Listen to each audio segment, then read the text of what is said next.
Buenas noches, bienvenidos a una nueva edición de la Bitácora. Hoy es viernes 18 de mayo de 2012. Hoy vamos a dedicar el espacio a hablar de temas y noticias sobre la Iglesia. Nos acompaña para esto en la mesa de trabajo don Vicente Fernández, ya conocido todos ustedes, abogado especialista en urbanismo y pertenece al Foro de Comunicadores Católicos. ¿Qué tal, don Vicente? Buenas noches, bienvenido. Un placer estar aquí, cambiar el alimento prosaico de la política por el alimento espiritual es un gran placer. Estupendo.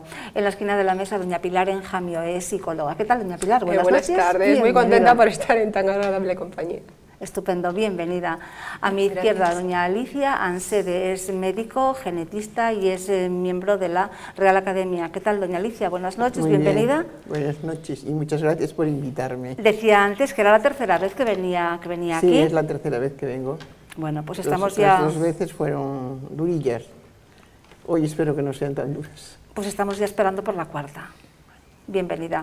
En la esquina de la mesa, don Carlos Ruiz Miguel, es catedrático de Derecho Constitucional de la Universidad de Santiago. También pertenece al Foro de Comunicadores Católicos. ¿Qué tal, don Carlos? Buenas noches, bienvenido. Muchas gracias por la invitación y la oportunidad de compartir mesa con tan ilustres compañeras. Bien, pues nada, como dije antes, vamos a hablar de todas estas noticias relacionadas con la Iglesia y que no tenemos tiempo de comentar y de analizar en lo que es la bitácora del lunes y la bitácora del miércoles. Y me gustaría empezar con el tema de Fátima. Una vez más celebramos las apariciones de Fátima, aquel 13 de mayo de 1917 en Portugal, en Cova de Iría.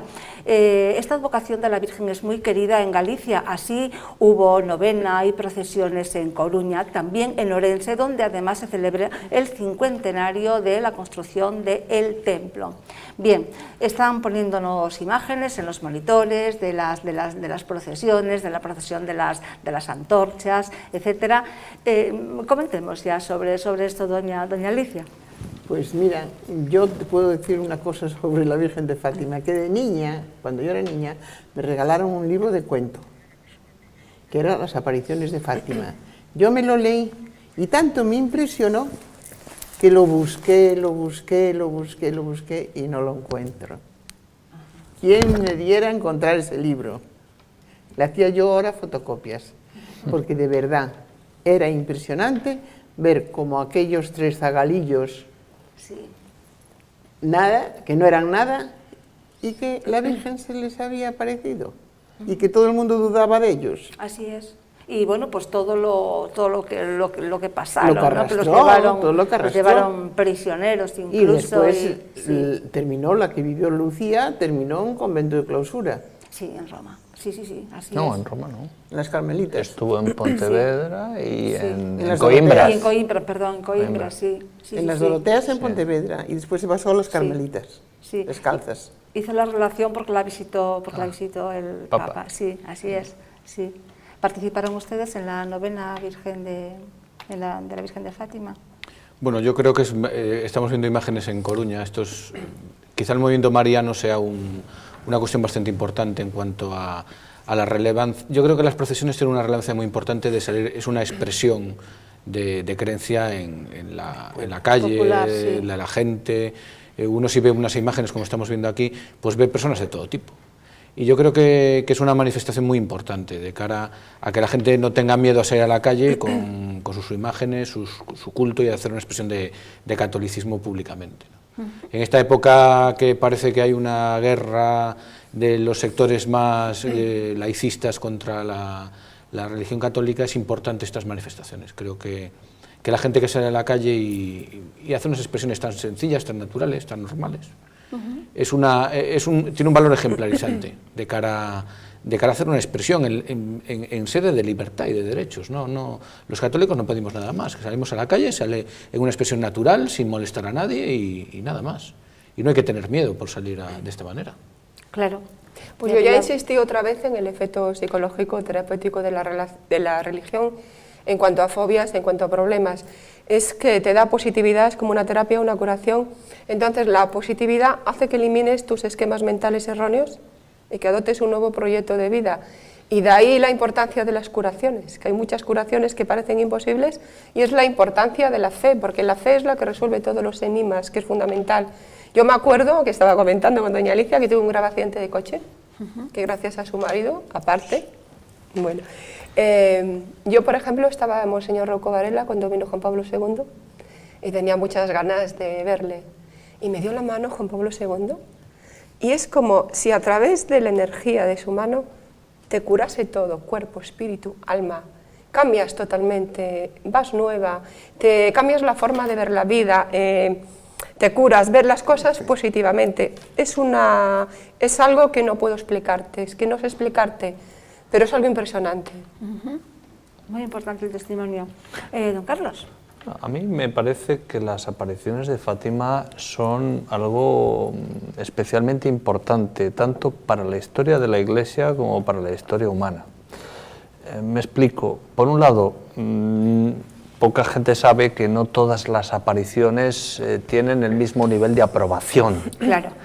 Y las apariciones de Fátima han tenido la máxima aprobación por la autoridad de la Iglesia, lo cual pues ya nos está diciendo que tenemos que prestar especial atención al mensaje que se da, que básicamente es un mensaje muy actual, y es de que estamos haciendo muchas cosas mal y que si queremos de verdad ir bien, tenemos que empezar por reconocer que estamos haciendo las cosas mal, lo primero.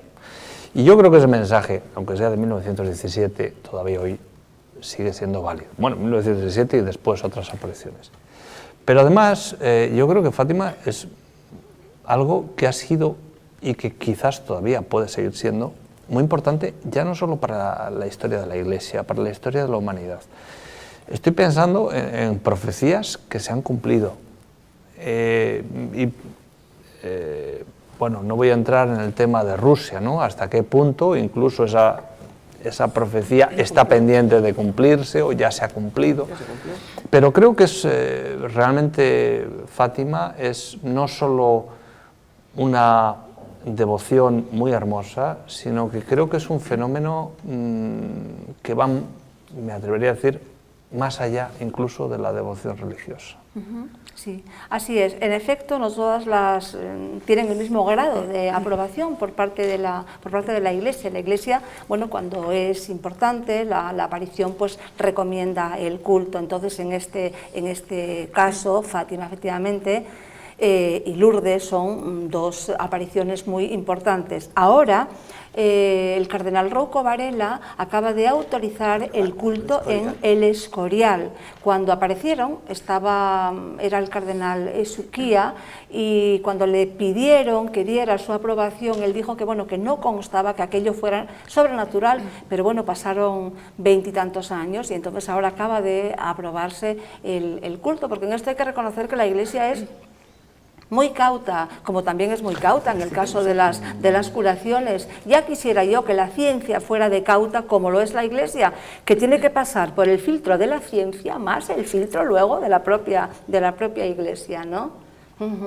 Y bueno, pues lo de Fátima realmente es la fe de los gallegos en la Virgen de Fátima, pues es realmente grande, como quedó pues de manifiesto estos días, ¿no? Hay una noticia importante ayer, y es que dejaron abandonado un niño pequeño en un carrito en la puerta de una guardería en El Ejido, en Andalucía. Iba acompañado de una carta firmada por su madre donde dice que, bueno, que lo deja allí, donde se lamenta de la determinación que tuvo que tomar, cuánto le costó tener que abandonar al niño, pero que no puede atenderlo y que espera que lo atiendan personas de bien y pudientes económicamente. Esto nos sirve de base para analizar un tema al que estamos acudiendo estupefactos hoy en día, y es el desprestigio que están sufriendo las Hermanas de la Caridad a propósito de estos niños robados. Lo que ocurrió en El Ejido ocurría hace 30 años, hace 40 años, de niños que eran abandonados, niños que no eran deseados por sus madres por una cuestión económica, por una cuestión moral, sobre todo si eran madres solteras. Y claro, analizar los hechos de hace 30 o 40 años a la luz de lo que ocurre hoy en nuestra sociedad, pues No se puede. No, pues no se puede, en definitiva. Entonces yo lo que quería era hablar y de las monjitas, de las hermanas de la caridad, de todo el bien que llevan haciendo en todo este tiempo y del escarnio al que están siendo sometidas, ¿no? Yo rompo las lanzas por ellas porque les he visto en nuestro hospital aquí en Santiago que tenían una labor impresionante y eran las que llevaban la casa cuna, que era difícil, ¿eh? Y ellas tenían una labor impresionante con los niños. A mí eso de que las madres dicen ahora que se lo robaron, a mí no me sirve por una razón, porque si te lo roban lo buscas en el momento, no 30 años o 40 después, lo buscas en el momento y luchas por encontrar ese hijo, como sea, ¿eh? Y no esto, porque yo viví el caso de una chica de Madrid, madre soltera, que se vino a Santiago embarazada, era de buena familia además, parió aquí, tuvo el niño aquí, para desgracia de ella, el niño era mongólico, que lo vi yo además, y ella desapareció, dejó el niño. Entonces yo llamé un día al hospital, pregunté por el niño y dije, oye, que tiene esa madre, tiene que venir aquí, que yo necesito hablar con ella. No vino ella sola, vino ella con una hermana ya. Ella se había ido a arreglar con la familia en Madrid su situación que había dejado aquí, ¿no? Y efectivamente ya vinieron las dos hermanas y se llevaron al niño. Eso es lo normal. Entonces a mí me da muchísima pena esa religiosa, que la veo en televisión día sí, día no, ¿eh? Y digo yo, ¿y esta mujer a esta edad qué le van a decir? Porque lo único que le pueden decir es, usted a mi hijo se lo llevó y lo situó bien. Pues mira, chica, una obra de caridad. Lo que pasa es que, bueno, sí sabemos que hay una investigación a este respecto, que yo dudo mucho de cómo está hecha esa investigación. Hay muchos intereses económicos detrás. En este momento hay intereses por parte de esta cadena generalista, porque eso da mucho dinero, eso crea morbo, eso crea expectación, audiencia como consecuencia. A mí me gustaría darle un mensaje a las proabortistas que hablan de circunstancias adversas, como esta chica, que no tenía casa, no tenía trabajo, su pareja la abandonó y sin embargo nació una niña y adelante con el embarazo. Entonces, cuando muchas veces el aborto es por presión familiar, por presión social, te falta la familia, te falta el cobijo, y estas hermanas de la caridad fueron esa familia cuando faltaba eso. Entonces tenían una casa, le daban alimentación, le daban vestido, tenían asistencia médica, llevaban un embarazo bien, porque esta chica, si da luz en la calle, tiene una hemorragia, puede morir ella, puede morir su hija. Entonces yo ahora me da mucha pena, porque yo le recomendaría que ella también saliera a la luz, por perderse la sonrisa de un hijo, o el abrazo, que salga a la luz, que no pasa nada, que se sale adelante. Es que yo creo que esa mujer lo que no sabe es que hay centros Exacto. en donde ella va, la alojan a ella y le ayudan a recuperar a su hijo y a sacar a su hijo adelante. Bueno, si no tiene sí, para vamos a centrarnos en el tema de de todas las maneras, lo hermanas inadmisible de la es que caridad. se criminalice a órdenes religiosas, porque podemos ver que los delitos primero los cometen las personas, con nombre y apellidos. Exacto. Si esta religiosa ha cometido algún delito que está amparada por la presunción de inocencia como todo ciudadano, y se le está imponiendo una pena en televisión, porque la veracidad solo se le da a la versión de las supuestas madres que le robaron los niños, y a esta religiosa no se le da oportunidad ninguna de duda. Es culpable ya desde el minuto uno. Se le llama sinvergüenza. Lo que es además. inadmisible es que se diga, no, es que hay una presunción de inocencia, oiga, es que ampara a todo el mundo. Y si ha cometido algún delito, lo tendrá que juzgar un juez y le tendrá que condenar. Pero hasta que esta señora no esté sentenciada, tiene una presunción de inocencia como todo el mundo. Y lo que no se puede admitir es que se criminaliza a las órdenes religiosas. Eso para mí es inadmisible. A las hermanas de la caridad, yo soy testigo también de otras órdenes. Yo he trabajado y trabajo de voluntario con las hermanas de María Inmaculada. Y lo que nunca hizo nadie lo hicieron ellas siempre, porque las ONG son un fenómeno moderno. A los que nadie quería los acogían las órdenes religiosas. Entonces ahora que el sector progre y de izquierda que no nos venga a contar cuentos, porque los que asistían a los pobres y a las personas marginadas era la Iglesia. Aquí no había nadie más hasta hace 20 años. Entonces, y lo que es inadmisible, para mi punto de vista, y tenemos que dejar claro, es que no se puede criminalizar a ninguna orden religiosa. Es como en el caso de la pederastia. Cometen los delitos las personas. y no se puede transmitir a ninguna estructura e institución los delitos que comete una persona, que está amparada por presunción de inocencia. Vamos, me parece Pero evidente. respecto a la pederastia, te diré que lo terrible de eso es que son personas que en su momento puede haber pasado, que yo no eso no digo ni que sí ni que no, pero lo que sí digo es que ¿por qué no denunciaron en aquel momento? Sí. ¿Por qué ahora cuando tienen 60 años y 80 los otros van y denuncian? Sí, sí. Si te has callado en tu momento, cállate toda tu vida, hombre. No, porque así te sacan en la crónica del mundo y entonces eres protagonista, tienes tu momento de gloria, ¿no? Decir también de las Hermanas de la Caridad que cuando empezó el SIDA, hace 30 años, que nadie se atrevía porque parecía que tocabas y te contagiabas y no sé qué, eran las Hermanitas de la Caridad las que bregaban con todos esos enfermos. Recogían todo. Sí. Así es.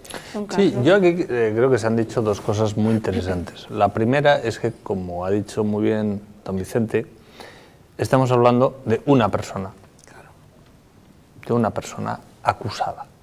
Acusada, pero no condenada por la justicia. Entonces, lo primero, ya hay quien está hablando de robos de niños cuando de lo que estamos hablando es de una persona sobre la que hay unas acusaciones, una persona. Pero en segundo lugar, y a mí esto, yo tengo también que coincidir con doña Alicia, a mí personalmente me llama muy poderosamente la atención que se estén denunciando ahora hechos de hace 30 o 40 años. 30, 40, 50 años. Sí, sí.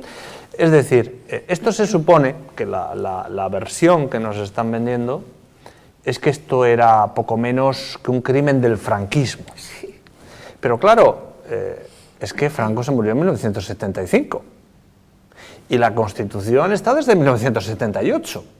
Entonces, la pregunta es, desde 1978 había absoluta libertad para, en fin, hacer estas denuncias de estos supuestos crímenes. Y yo coincido con doña Alicia. ¿Cómo es posible que tantos años después se presente una denuncia que no se ha presentado antes? Yo esto, sinceramente, me cuesta entenderlo. Y en el fondo de todo está el querer culpabilizar a la Iglesia. Bueno, claro, cualquier cosa es buena para atacar a la Iglesia. Pero si os fijáis y de también... hecho, cuando alguien ocurre algo, dice, no, es que es católico, apostólico y romano, encima, católico, apostólico y romano. Pero sí. Es que si uno lee un poco sobre estos temas y empiezas a ver el trasfondo, y luego ves unos intentos de hilar también la supuesta represión franquista con hijos de represaliados. Hay una especie de trama, y yo creo que detrás de esto están las asociaciones de memoria histórica. Claro. Porque yo empiezo a ver por ahí, empiezas a ver y a hilar, y intentan un poco mantener una tesis como en Argentina, de los famosos hijos de los desaparecidos y tal. Y esto ¿por qué surge? Yo creo que está muy unido. Y yo ves lazos entre la llamada memoria histórica y este tema, porque ves cómo también se hila. Sí, y la idea que apunta don Carlos es evidente. Intentan hacer ver que había una trama urdida entre los gobernantes franquistas y la Iglesia Católica para robarles niños a pobres señoras, que eran gente ingenua, que no tal, y se intenta transmitir a la sociedad eso. Pero el problema de esto es que cala. El problema es que la gente lo ve. El problema es que la gente va al juzgado y le grita a la religiosa. Sí, sí. El problema es que hay gente dispuesta en un juzgado a increpar a una persona. Yo creo que es un poco también el tema está de la tele. Sí.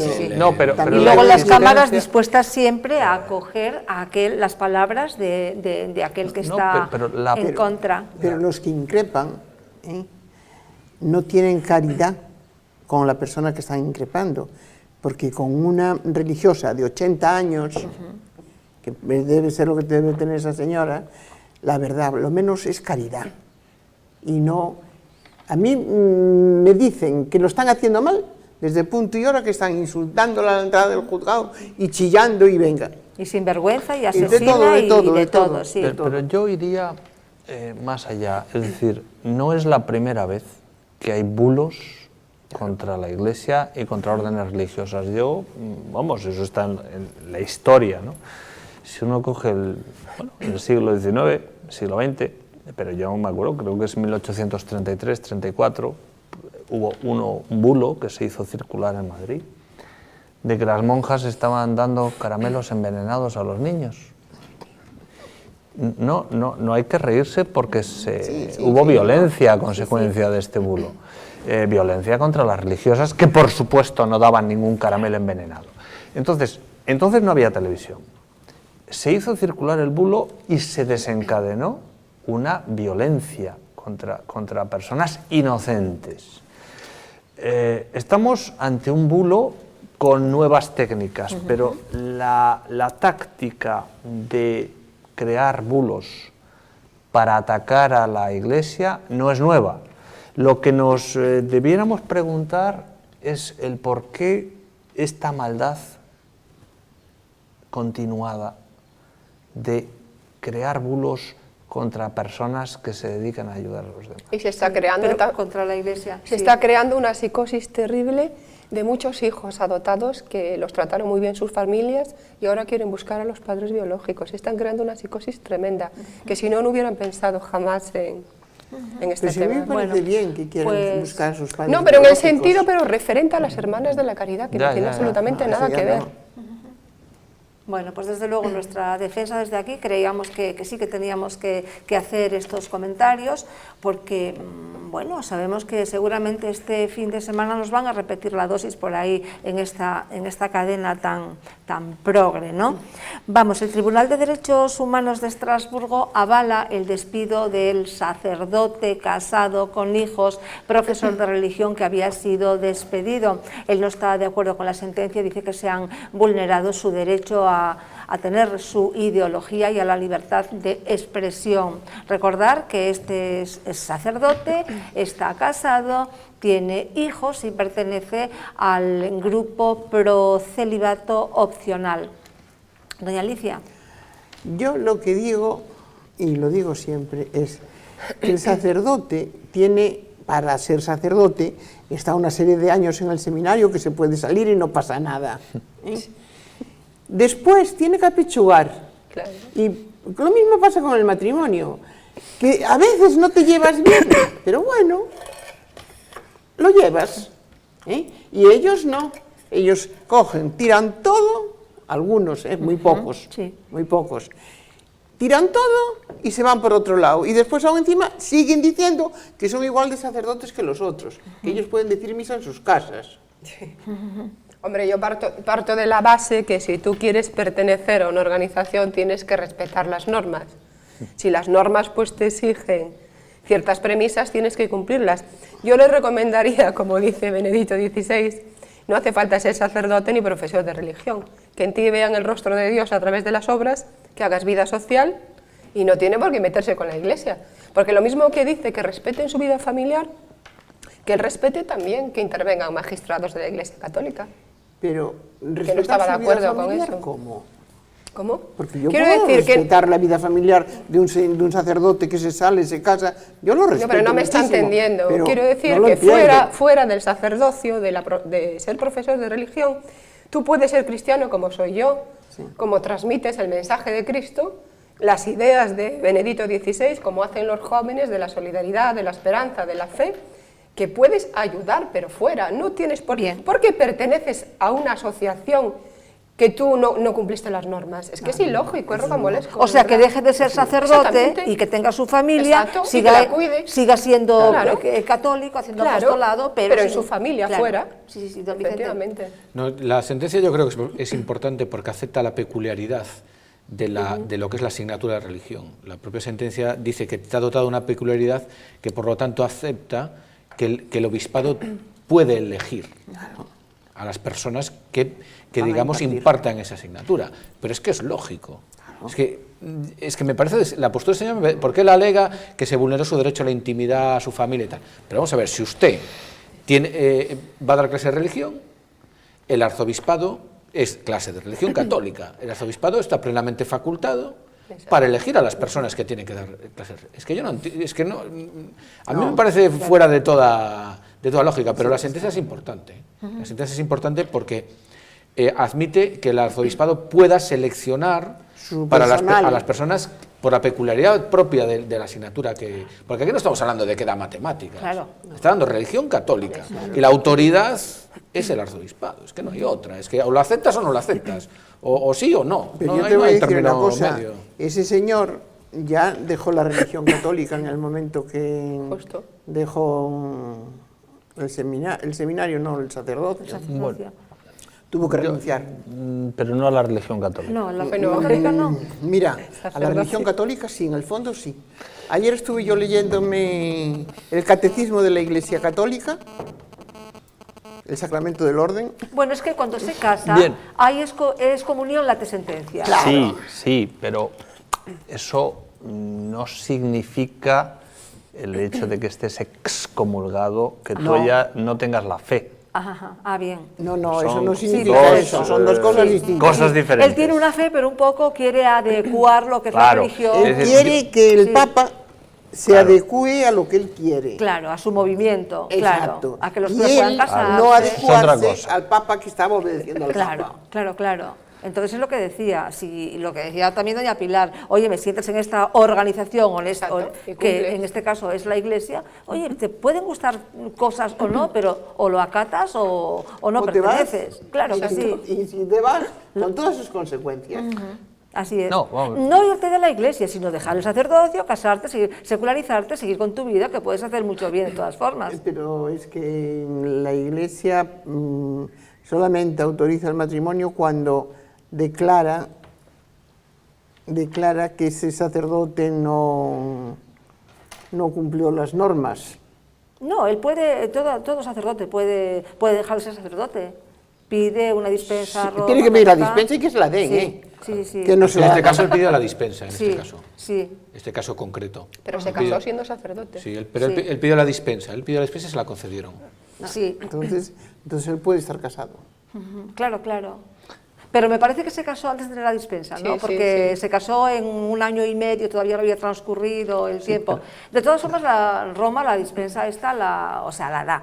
Es un poco renuente entre los menores de 40 años que pasan por la Cada vez crisis. menos, ¿eh? Sí. Pero bueno, pero yo creo que son dos cosas distintas. Sí. Es decir, una cosa es que un sacerdote, el tema del celibato, etcétera, que es otro tema, porque hay sacerdotes católicos de otros ritos que están casados, ritos orientales, o, por ejemplo, Los estos protestantes. anglicanos que Sí. se han unido a la Iglesia Sí. Católica, ¿no? Pero bueno, es así, lo admiten ya Pe- desde el pe- principio. pero no ese es el que debate, tienen que- ese pero no tienen es que el estar debate. casados antes. Sí, pero ese no es el debate Sí. aquí. Aquí el debate es una persona que públicamente ha tenido un comportamiento, en su momento, de oposición a lo que exigía la Iglesia Claro, no Católica. ejemplar.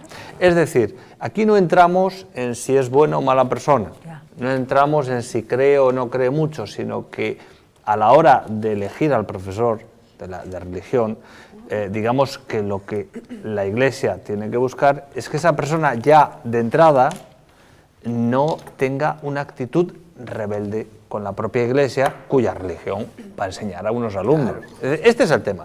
Y yo es verdad, y quiero insistir en lo que ha dicho don Vicente, de que esta sentencia es muy importante. ¿Por qué?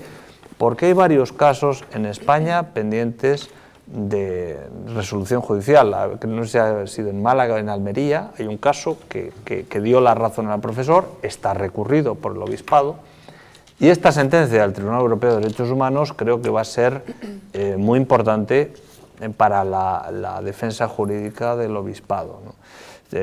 Otro aspecto que a mí me llama la atención y que no subrayó la prensa en su momento, es el miércoles cuando salió la noticia, es que todos los jueces, excepto el juez nombrado por el gobierno español, Sí. votaron a favor de la Iglesia, lo cual no deja de ser llamativo. Sí, efectivamente, es llamativo. Pero es muy importante esta sentencia porque efectivamente hay varias pendientes y hay temas tremendamente sangrantes como el de sacerdotes que hacen una cosa y otra, y a mí me parece muy bien que desde luego quede sentado que la Iglesia puede, el obispado en este caso, que puede decidir que los perfiles de los profesores de religión, ¿no? Es que, bueno, es que solo faltaría, ¿no? Solo faltaría. Bien, vamos entonces con otro tema. Hay milagros que no son tan espectaculares o tan físicos, tan visibles como puede ser una curación, pero en los que se ve también la mano directa de Dios. Es el caso de las conversiones. Conversiones las ha habido siempre desde la de San Pablo, pasando por Ignacio de Loyola y ya más cercano a nuestro tiempo, el cardenal Newman o el propio Chesterton, que bueno, pues un día han visto la luz, se han convertido al catolicismo. Ahora acabamos de recibir una noticia de una señora de 40 y tantos años, atea de siempre, proabortista, matemática, que también vio la luz. Les invito a que veamos este vídeo.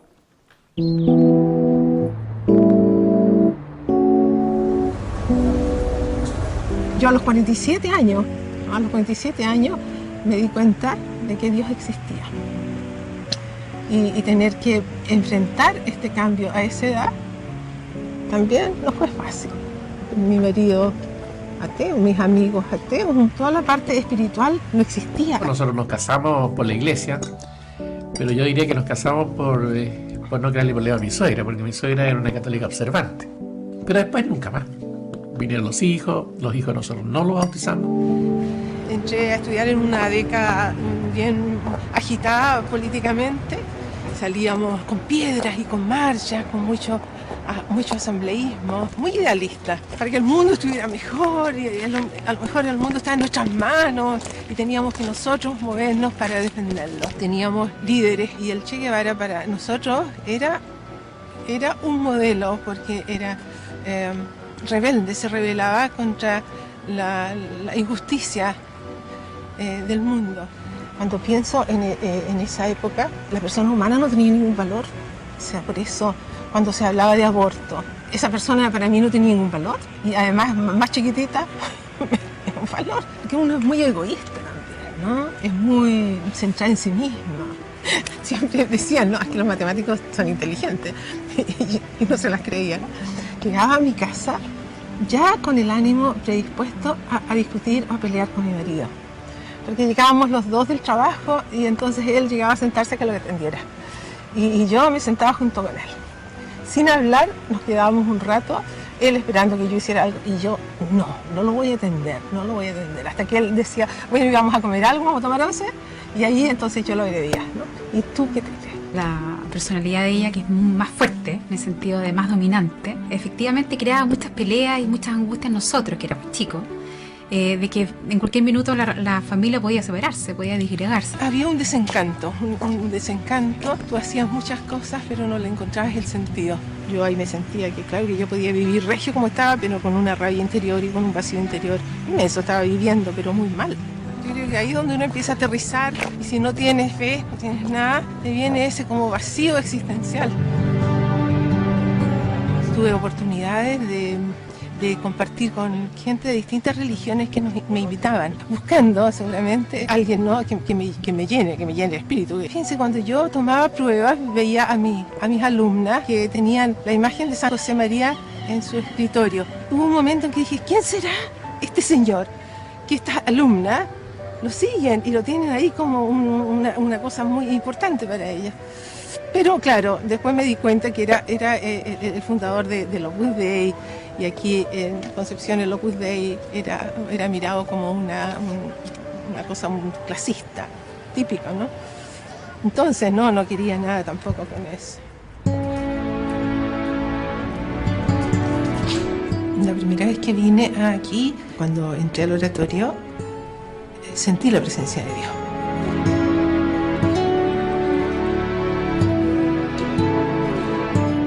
Y hay que ponerse de rodillas, ¿no? Bueno, y eso hice. La presencia de Dios se nota. Y se nota la pequeñez nuestra también. Entonces aquí fue donde sentí eso, ¿no? Eso divino. Divino.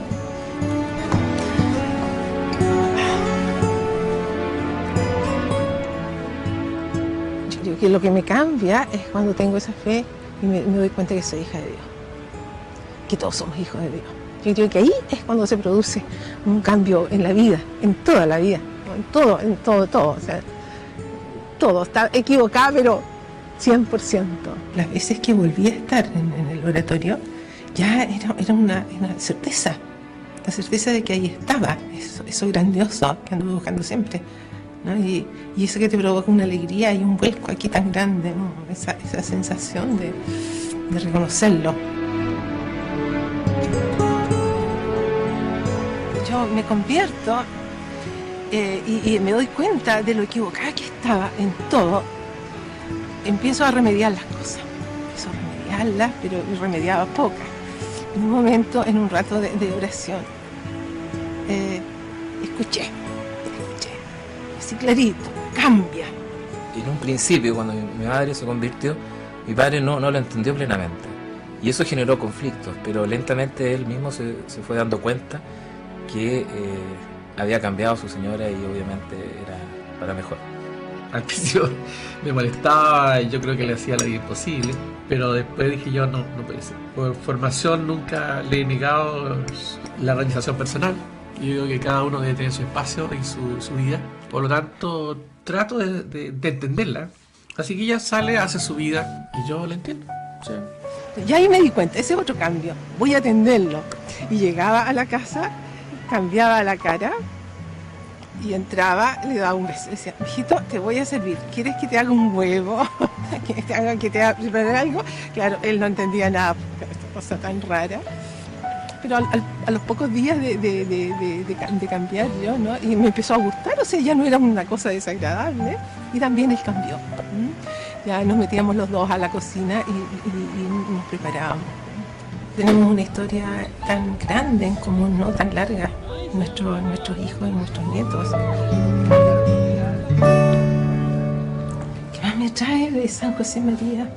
Yo creo que es esa rebeldía, esa enseñarnos a ser rebeldes, ¿no? A ser rebeldes, pero bajo esta fe católica, ¿no? Ser capaces de demostrar, ¿no? De demostrar lo que sentimos, lo que creemos, y no andar con tanto tapujo. O sea, yo creo que él fue un hombre que rompió esquemas. Ahí, eso son mis alumnos los que están gritando por esa ventana.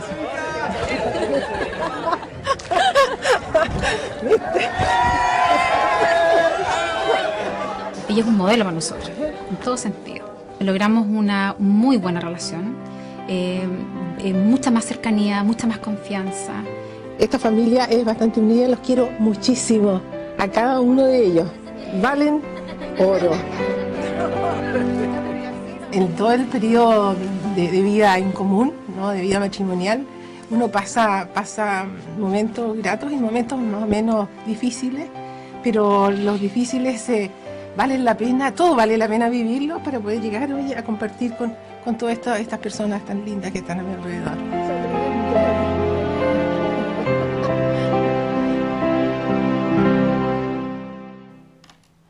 Bueno, pues no sé qué les habrá parecido. A mí me parece, desde luego, un vídeo precioso, un testimonio muy bonito.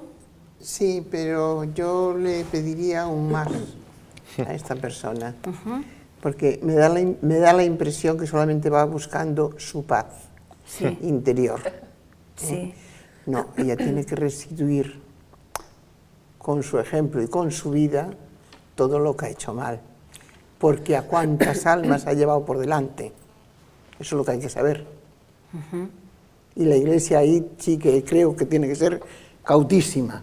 Pero, doña Alicia, vamos a ver, ella está hablando de, efectivamente, busca su paz, antes no la tenía, ahora la tiene, ha roto esquemas, como decía aquí, se ha convertido y bueno, pues ojalá pueda reparar ese daño, pero eso se le debía decir. Pero bueno, no podemos de todas formas juzgarla. Yo lo que hago es no juzgo, aplaudirla y me parece que es un auténtico milagro, una conversión de este tipo en alguien adulto, en alguien que aparentemente no está pasando por ninguna crisis, que no está en peligro de muerte y Pues que tiene este cambio, ¿no? Creo que más que milagro es lo que necesita ella, que lo busca. Y la palabra, si os fijáis, es desencanto.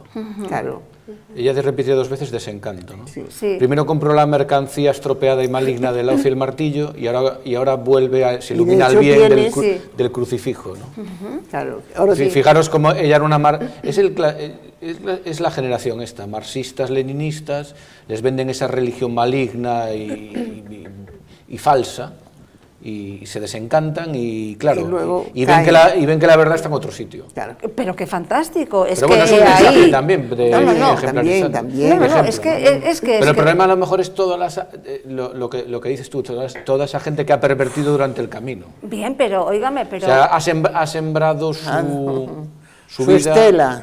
Es decir, Su Vamos a estela. ver. Que demos cuenta que esta señora ha practicado una de las ideas más criminales de la historia de la humanidad. Por eso es un milagro, por eso es su conversión. Y ahora ha pasado al extremo contrario, a practicar una de las ideas de mayor bien para la humanidad. Claro, pero por eso precisamente es un milagro mayor.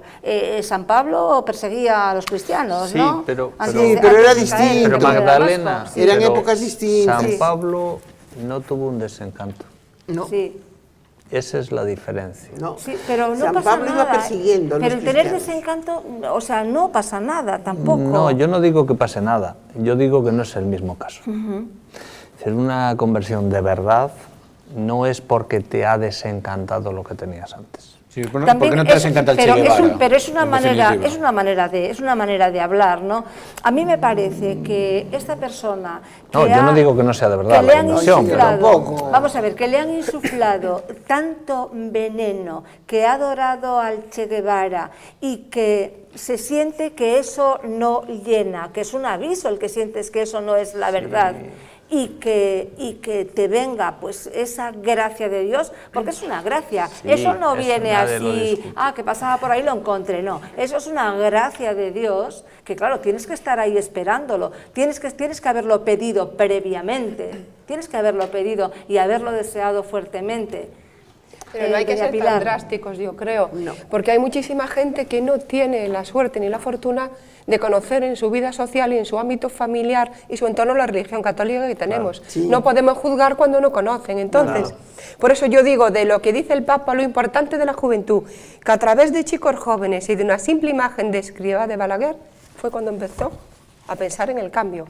Están haciendo testimonio los jóvenes sí, también. sí, sí. Entonces, a través de una simple imagen de alguien que daba clase, pero ¿cuántos no tienen la suerte de conocer la religión católica? No podemos juzgarles. Muchísimos. No. Entonces, ella a través de unos jóvenes la conoce y decidió cambiar su vida. Tenía un vacío existencial, claro. Pero ¿Cuántas veces hay gente Sí. que está pues metida en drogas, Sí. que se dedica y luego, claro, ustedes me ponen la palabra clave desencanto. Este era un mafioso y no sentía desencanto de la mafia. El mafioso que se convierte es porque siente desencanto con la mafia. Claro, claro. A mí me parece un testimonio Es impresionante. maravilloso. Sí. yo es que quizás Sí. para mí San Pablo es un Sí. caso muy Yo especial. para mí también. Ya. Y entonces yo, que he tenido además la fortuna de estar en el lugar donde Damasco. Cristo se apareció a San Pablo, ¿no? Sí. Claro, pues San Pablo era una persona que en ese momento no tenía ninguna duda de que lo que él hacía, que era perseguir a los cristianos, era Sí. correcto. Exacto. Y sin embargo, allí se le apareció Cristo y se convirtió. Sí, bueno, no vamos a con lo de San Pablo. Es decir, es Ella creía- otra cosa. Claro que sí, no vamos a compararlo, pero yo quiero como una de la conversión más importante, ¿no? Pero por ejemplo, esta señora habrá hecho mucho mal, pues habrá con sus enseñanzas pues ateas, pero bueno, pues ahí está y sus relaciones con A lo Dios mejor- las sabe ella. Sus enseñanzas no eran ateas, ¿eh? Sí, Porque yo tenía una abuela, sí. mi abuela, que le rezaba al Señor para que entrara Fidel Castro en Cuba. Porque Fidel Castro era muy buena persona, que venía de la Sierra Maestra, no sé Sí, sí. qué. Hay que analizar, Hay que analizar las Hay cosas. que analizar esas circunstancias, y por qué rezaba, qué pasaba con el gobernante que estaba, pero bueno, no quiero que esto se transforme en un programa político porque estamos hablando de este tema, ¿no? Como es la Pero conversión. ciertamente es un fenómeno importante porque en el mundo anglosajón En Inglaterra se están produciendo un montón de conversiones al catolicismo. ¿Sí? Sí, Inglaterra. Sí. Digamos que esto es la punta del iceberg, pero realmente sí que en el mundo anglosajón se está dando un fenómeno importante. Y creo que es y que no interesa, porque si os fijáis esto sale muy puntualmente y muy poco porque no interesa. Claro. Porque dicen, caray, un país, digamos que históricamente protestante, que esté ahora la gente volviendo y eso no Blair, sobre todo a nuestro la duquesa de Kent. Claro, es que hay unas conversiones realmente relevantes en el Reino Unido. Sí. La conversión, por ejemplo, del doctor Bernard Nathanson, después de haber asesinado a 50.000 niños, que era el mayor abortista de América, y bueno, pues, y él sufría porque... ¿Perdón?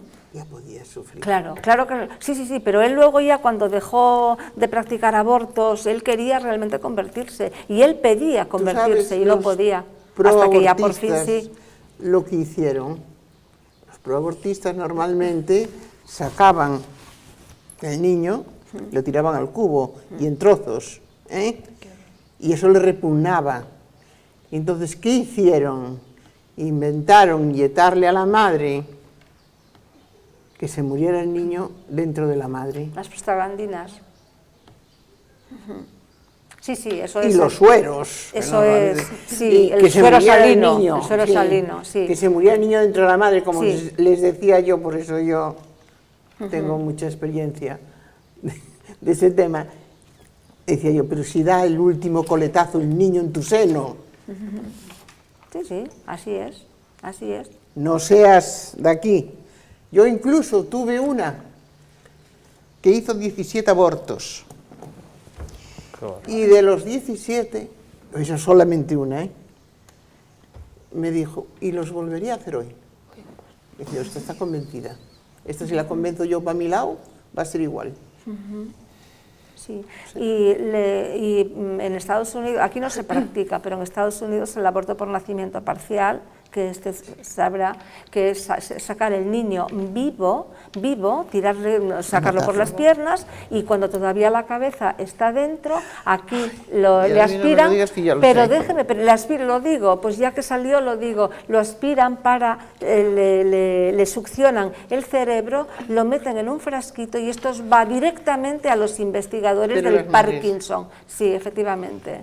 Sí, porque necesitan además que esté vivo completamente, ¿no? Que estén vivas esas células. Bien, este caso de conversión para mí realmente es importante y es uno de los grandes milagros. No vamos con el último de los temas, y es referente a las palabras del Papa en su visita a Arezzo, en la Toscana. Estuvimos comentando el otro día, pero bueno, pues lo que pide es a los católicos que sean activos en la vida pública, que no es más que recordar el mensaje de las palabras o recomendaciones del Concilio Vaticano II para los laicos o seglares. Don Vicente.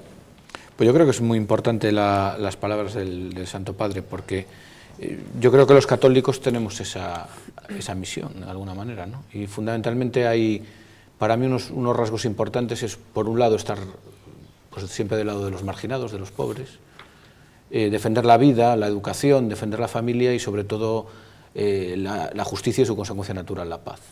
Yo creo que esos quizás los rasgos más importantes que ese mensaje del Papa tendría que darnos a ver y que intervengamos en esos ámbitos. Para mí es lo que yo os traigo del mensaje del Papa, ¿no? Yo creo, bueno, en plena cuna del Renacimiento, que se fomente pues un renacer a la esperanza y a la fe, y ayudar a las personas, pero cada uno desde el puesto que tú tengas, ayudar y colaborar a que se extienda el mensaje de Cristo, que es lo que yo decía, que en ti vean el rostro de Dios, la solidaridad, la cooperación, con la fuerza impresionante que te da la fe, y que todos navegamos en el mismo barco y tenemos que unirnos en la defensa de nuestros valores.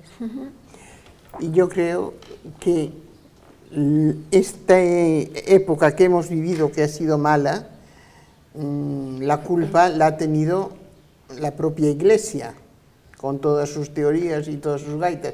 Ahora volvió para atrás la Iglesia. ¿A qué se refiere? Hombre, los curas obreros y toda aquella historia. Vamos, hombre, que no lo sabes tú, te sobra de saberlo. Y entonces ellos tuvieron la... O sea, que no está de acuerdo con algunas cuestiones del Vaticano II, ¿no? No, yo con el Vaticano II sí estoy de acuerdo. Sí.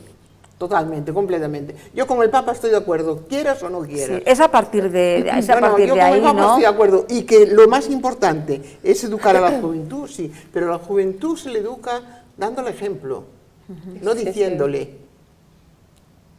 Que ellos vean el ejemplo en los mayores, porque si ven que tú les dices, no salgas de noche, y tu madre, en el caso, digo yo, si fuera yo, me voy de noche de juerga por ahí, eso no sirve de nada, vamos. Lo que yo le puedo decir a mis hijos no sirve de nada, lo tiro por la borda, vamos. Hay que dar ejemplo. ¿No se le puede decir no mientras eres menor, cuando seas mayor, sí? No, eso no. ¿No? No. Yo con eso sí que no estoy de acuerdo. Ajá. No, ahora no lo puedes hacer y de mayor tampoco no lo puedes hacer. ¿Tampoco? Lo que pasa es que lo razonarás de otra manera Ajá. y lo encauzarás por otros lados. Ajá. Me refería a lo de salir por la noche, ¿eh? Bueno, yo salí por la noche primero, eso lo he dicho así porque Sí, claro, es como lo ejemplo. que Sí. estamos ahora en este momento, con los botellones. Don No, Carlos. Bueno, yo creo que las palabras del Papa son muy importantes y en el fondo el problema que tenemos actualmente en Europa y en Occidente se debe precisamente a que los políticos, los personajes públicos, no actúan como católicos en la vida pública. Claro, es lo que ha dicho. Es decir, creo que hay, como antes, excelentes católicos de a pie. Sigue habiendo gente extraordinaria. Y yo creo que ese no es el problema. El problema es que antes, y en una época que más o menos pues, podía coincidir con el Vaticano II, o un poco antes, pero bueno, en el siglo XX, sobre todo, hay muchas personas que parece que cuando llegaban al cargo político dejaban en suspenso lo de ser católico. Y claro, eso no ocurría antes. Si nos vamos más atrás en la historia, el rey, el ministro, el cargo que fuera católico, lo seguía siendo como rey, como ministro. Sin embargo, después, en el siglo XX, sobre todo en la segunda mitad del siglo XX, parecía como que eso no se podía hacer. Y ahí la Iglesia tuvo alguna responsabilidad. ¿En qué sentido? Pues en el sentido de no censurar, de no enseñar, De no decir no. de no, en fin, por una prudencia quizás malentendida, de que un católico, que sea primer ministro, presidente, rey, por ser rey no puede dejar de ser católico. Claro. Si era católico. Otra cosa es que diga que ya no es católico. Bueno, entonces muy bien, pues que actúe tal. Pero lo que no se puede decir, bueno, yo soy católico, pero como rey no soy católico. O soy católico, pero como ministro no soy católico. No, eso no puede ser. Es un ejemplo, Bono. Bueno, ese es el ejemplo máximo de lo que estoy diciendo. Pues eso está ahí. Una persona que dice que es católica, yo voy a aceptar que lo sea. Y que cuando actúa como político, no actúa como católico. Bueno, ahí, ¿de quién es la responsabilidad? Evidentemente del propio político, pero también de aquel obispo, aquel cardenal, la Iglesia, que no censura o que no le enseña. No vamos a hablar en términos negativos de censurar, que no le pide, que no le enseña que diga que sea católico también como político, como ministro, como etcétera. A mí me llama siempre la atención que una periodista que hay, que es muy conocida, que es gallega, que siempre sale diciendo que es católica, apostólica y romana, y no hace más que criticar a la jerarquía, al papa, o sea, critica, y además es que tiene auténtico horror a lo católico. Es así, saben a quién me refiero, ¿no? Y a mí me llama la atención que no se le diga algo, que no reciba un toque. Pero usted fíjese que ese tipo de personajes siempre dicen primero, yo manifiestan, soy no sé qué, no sé qué. Yo digo que alguien que tiene una religión, en este caso la religión católica, la vive con naturalidad. Claro. Claro. Yo creo que los que estamos aquí, si algún día optamos a un cargo público, yo si mañana tengo un cargo público o cualquier cargo de relevancia, yo no voy a llegar al cargo y decir, yo soy católico, no. Claro. Yo seré lo es que yo igual. crea en mi libertad y actuaré conforme a lo que yo soy. Claro. Pero no necesito, la mentira está siempre, el bono, lo tiene que declarar. Es como el caso que hablabas de Fidel. Fidel siempre utiliza el hecho, no, yo es que estudié en un colegio religioso. Caray, pues no debió de pasar la religión por Este tipo de personajes siempre utilizan la religión como coartada. Dice, yo es que soy un santo varón y luego son unos trileros, como el caso de Bono. Don Vicente, si usted llega pues a un puesto político, seguramente no vendrá a la bitácora a hablar, por ejemplo, cosas así. Les cuento algo. Yo tengo amigos que son en este momento diputados, senadores, concejales. Tengo incluso una amiga que es catequista, además, y me consta que es una buena católica. Sin embargo, me dijo, mira, yo ahora me han dicho en la oficina de prensa que no puedo ir a tu programa y hablar de cosas de religión y posicionarme contra el aborto, contra el matrimonio homosexual. Y yo le dije, digo, ¿y a ti te conviene estar en un partido que te prohíbe eso? Digo, ¿a ti te conviene estar en política? Si no entras en política para hacer el bien, para humanizar. Y bueno, pues ahí no supo desde luego contestar. Ese tipo de personas carecen de espíritu evangélico, entiendo, exacto. Porque si tú tienes un espíritu evangélico tienes que dar testimonio. Pero ella lo tiene, o lo tenía. Ahí esta persona comete un error. Yo creo que dos. Bueno, dos, pero hay uno básico, que es que le han dicho que no vaya. ¿Y por qué tiene que obedecer? Es un borrego. Es decir, que ella vaya. Porque los partidos políticos funcionan así, funcionan bien, como sectas. Pero que luego entonces el partido la sancione, etcétera. Pero después de que ella ha hecho lo que tiene que hacer. No sé si me explico. Sí. Ella ha protegido en el fondo a la organización que no actúa al ser ella misma quien se autocensura. No, que me censuren ellos. Yo tengo unas convicciones y yo actúo conforme con las mismas. Luego ellos verán lo que hacen. Pero claro, de esta forma el partido no queda mal. Claro, don Carlos, pero cuando una persona entra en política, entra porque quiere hacer carrera. Y quiere hacer carrera primero de concejal. Yo entiendo que la política es para servir a los demás, no para hacer carrera. Claro, tenemos efectivamente, eso es así. Pero en general las personas que entran en política quieren primero concejales de pueblo, luego luego autonómicos, luego al Senado, o al Congreso. Porque si no... Y claro, pues si eres díscolo, pues entonces no te También rompamos una lanza. Por ejemplo, en el ámbito... Se están abriendo grietas, porque, por ejemplo, en el ámbito del Parlamento Europeo hay políticos, por ejemplo, Jaime Mayor Oreja ha hecho una promoción ahora de políticas de la vida en el Parlamento Europeo. Hay políticos que todavía entienden... Aún son honrados. Es la necesidad de ese mensaje. Casi se excepción Mayor Oreja, y dos más, ¿eh? Bueno, pero sí. Aún nos queda ahí un... Sí, pero es... Sí. Y en el ámbito europeo sí que hay movimientos, sin embargo, en el ámbito español, no. En el ámbito de instituciones europeas ves movimientos en ese sentido. Y precisamente eso habilita. ¿Por qué el Tribunal de Estrasburgo? Eso influye. Que haya unos políticos en Europa que transmitan un testimonio católico, al final va a pesar en otras instituciones, como el Tribunal. Es que eso pesa, porque eso crea opinión pública, crea ambiente. ¿Por qué el juez español no votó a favor de esa sentencia? Porque no tiene ese ambiente tampoco. Por lo menos de libertad, de pensamiento, de independencia, de criterio, ¿no? Una última cosita y nos vamos, que acaba de transcurrir la hora. No, bueno, que digo que sí, que yo creo verdaderamente, y por lo menos yo lo practico, lo sabe todo el mundo, que hay que dar testimonio. Yo tengo mi personalidad y pues yo tengo fe y lo demuestro, y nadie puede coartarme ni decirme no hables de religión, ni hables de Dios, ni hables en contra del aborto, porque yo voy a seguir hablando. Estupendo. Bien, pues hasta aquí. No sé si quieren decir alguna cosita más. Bien, don Vicente, muchísimas gracias. ¿Qué tal Twitter? ¿Bien? Muy bien. Bueno, muchas gracias. Doña Pilar, gracias. Dígame. El que quiere meterse en política y hacer carrera política a costa de engañar al pueblo, mal político es. Estoy de acuerdo. Estoy de acuerdo. Totalmente de acuerdo. Lo primero, hay que ser político y ser consecuente.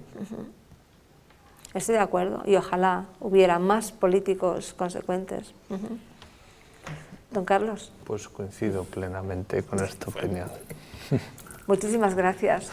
Gracias. Gracias a ustedes por acompañarnos un día más. Nos despedimos hasta el lunes. A eso de las 10:30 estaremos nuevamente con ustedes para analizar la actualidad. Que pasen buen fin de semana.